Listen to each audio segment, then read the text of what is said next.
Արցախից որտեղ էիք ապրում, Ստեփանակերտում։ Ստեփանակերտում, այո։ Ո՞նց է կյանքը Արցախում, այ երիտասարդ ընտանիք։ Շատ լավ։ Այնտեղ եք ընտանիք կազմել, թե։ Այո, Արցախում եք ամուսնացել։ այո։ Քանի երեխա։ Երկու աղջիկ։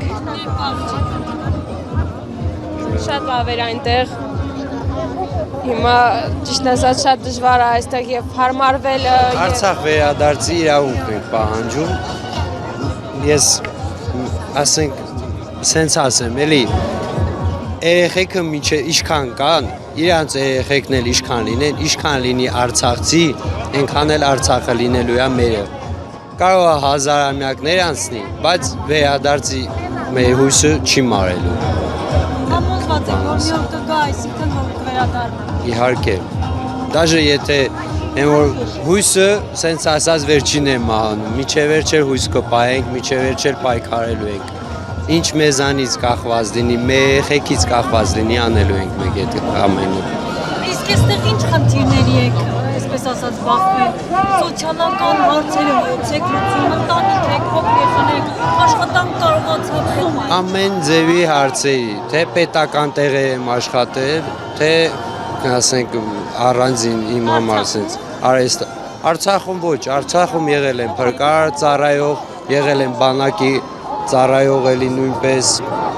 ու ասենք շինարարություն էլի մեր Հա, հիմա եկել եք այստեղ, որ աշխատում եք։ շինարարության մեջ եմ, այո։ Փառք Աստծո, էլի բան եք անում։ Սոցիալական ծրագրերի հարց կա, ասում են, որ պետք է կրճատվեն ապրիլից։ Ո՞նց եք անելու, այսինքն բարձր եք, չէ՞։ Դժվար է լինելու, շատ դժվար է լինելու։ Հիմա այս պահին մեր այդ աջակցության չափը կազմում է 200,000, ձմռանը մեր կոմունալը եղել է 70-ից 80, 90,000, թե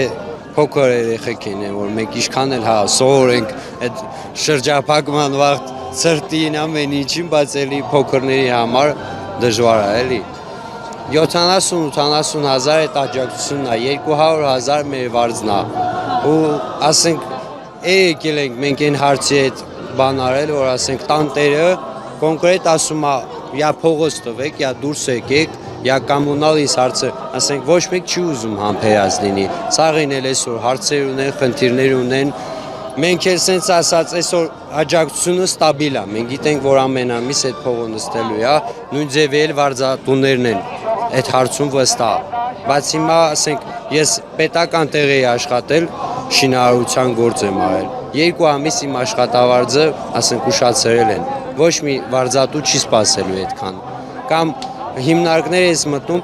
ամենաբարձր աշխատավարձը 200,000 թող լինի։ Իմ վարձը 200,000 է։ 2 երեխա ունեմ փոքր, կինս էլ տունում նստած դեկրետում։ Ոնց պետք է անենք, այդած։ Սենց ասած երրորդ աշխատանք պետք է փնտրեք։ Ու հույսներս այս աջակցությունն է, էլի չարչարվելու ենք, ապրելու ենք, նես չի մենք սենց ասած ձերներես թափ ենք տալու, ասենք, սենց ավսյով, ասենք, բան ենք անելու, բայց այն որ դժվար է լինելու, հա, որ այս աջակցությունները, միջև ասում աջակցությունները կրճատում ենք, որ այդ բնակապահովման ծրագրերից օգտվենք, հա, բայց այդ բնակապահովման ծրագրերը, ասենք, տալիս է մեր ընտանիքին, չգիտեմ, 18 միլիոն տոլի, 16 միլիոն դրամ։ Բայց ու ասենք, այս աջակցությունը հիմա կտրում է, մեր ծրագիրը հունիսից պետք է գործի, մինչև հունիսից հետո էլ թե ինչքան այդ ժամանակը քաշի այդ ամենին, ասենք Աստված գիտի,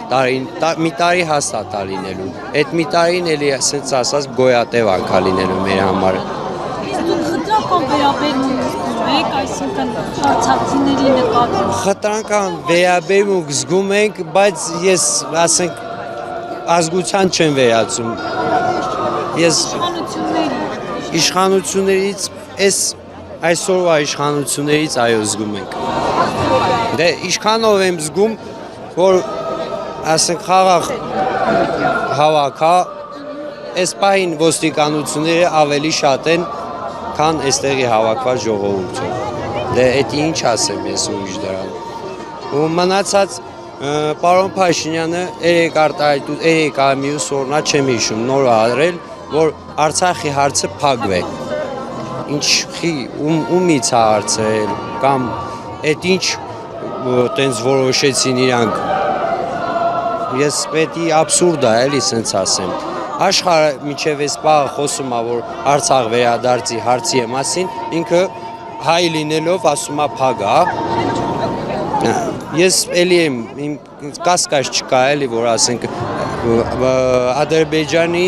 շահերից է խոսում այդ մարդը ուրիշ բան չեմ կարող ասեմ եթե այս աջակցությունները կրճատում է ու մնացած հարցերը ես ուրիշ բան չեմ կարող ասեմ ես իմ նես չի ես էլ իմ հայրենիքն է նույն ձևի պայքարելու եմ բայց այսօր իր այդ խաղաղության պայմանագիրը սենց ասած էլի մեզ ծնկի իջացնելու մի հատ բան է էլի էլի ու ասենք ասում է ժողովուրդն է ուզում այդ ամեն ինչը խի ժողովրդին Արցախ պետք չէ ժողովրդին պետք չի ջերմուկը ժողովրդին Սյունիք չի պետք այդ է ուզում ժողովուրդը կամ այսօր ժողովուրդը գոյատևում է ես այսօր տրանսպորտի մեջ մարդիկ զորով են տրանսպորտի փողը տալիս ես չեմ բողոքում ես շատ լավ եմ ապրում նույնիսկ այստեղ ես իմ աշխատավարձով էլի ամեն ձևի փորձում եմ իմ երեխեքին ամեն ինչին հասցնեմ ապահովեմ բայց նայելով է ժողովրդի մակարդակին այն որ սենց ասած գոյատևանք է